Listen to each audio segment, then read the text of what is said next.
I'm from Lawrence, Kansas, and Dirty Kanza is obviously held in Emporia, Kansas, which is just down the road from where I live. We are certainly blessed in the Midwest to have tons of gravel at our disposal, and the Flint Hills of central Kansas are some of the best areas to ride, I think, in the country.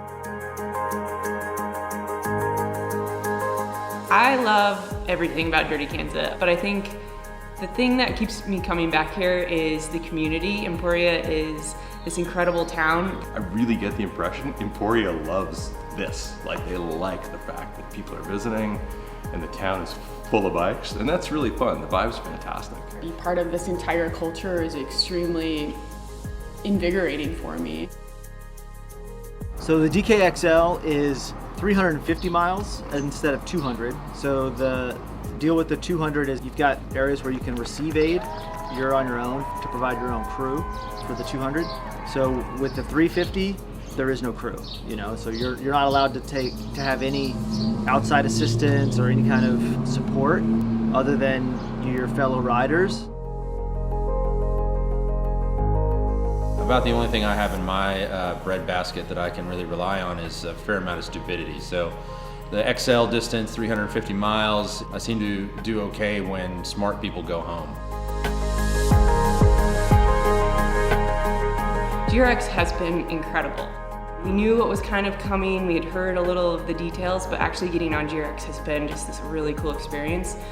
One of my favorite things is the ergonomics, the brake levers, shift levers, the hoods, everything just holds your hands in place so well, which especially out here at DK, the gravel is pretty rocky, and having a good grip on the bike is great. And just getting down in the drops, the levers were excellent. Just in reach perfectly. It felt totally different than anything I've ever rode before. The idea of a gravel-specific group was intriguing to me, but I didn't know at the outset where that would go.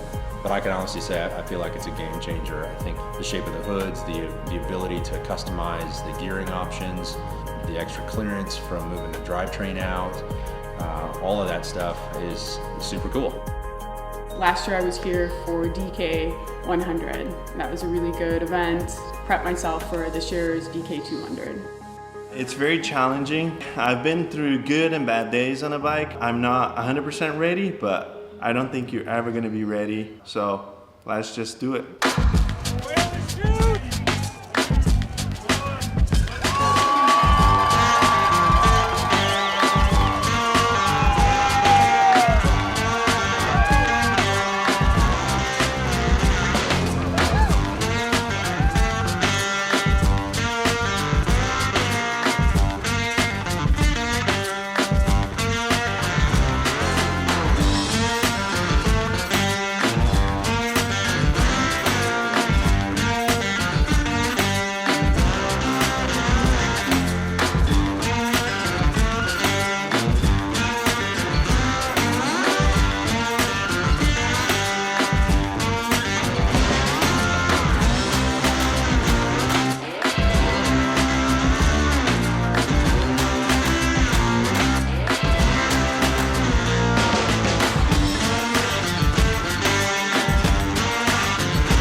It's been a rough day, probably one of the hardest race that I've ever done.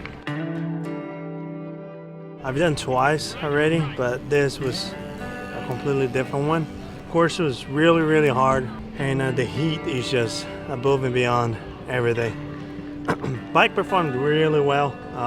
The new GRX was Hardest part today for me was the heat. It got really hot today and I was just suffering, you know, getting ice everywhere I could. Finished and that was the #1 goal. And like sometimes you're the hammer, sometimes you're the nail, and today I was the nail. I knew there would be some ups and downs. I knew there would be some dark times, but you know, I've never done anything this long, so I wasn't real sure how the body was going to react. And I think to be able to go from kind of coming back from the dead, essentially, you know, like just ready to throw in the towel and say, hey, it's just not going to happen, to finishing it off was, in my mind, a huge success. So. My goal was to finish and finish strong, and I did. But when you get through it mentally and physically, that's the best part of it. I feel pretty good. I knew going into this that I didn't have the fitness to go fast, but I had the back fat to go real slow for a long time, so I just used that back fat to keep pedaling forward all the time. And so, yeah, it was awesome. I'm glad to take it off the list, and never again.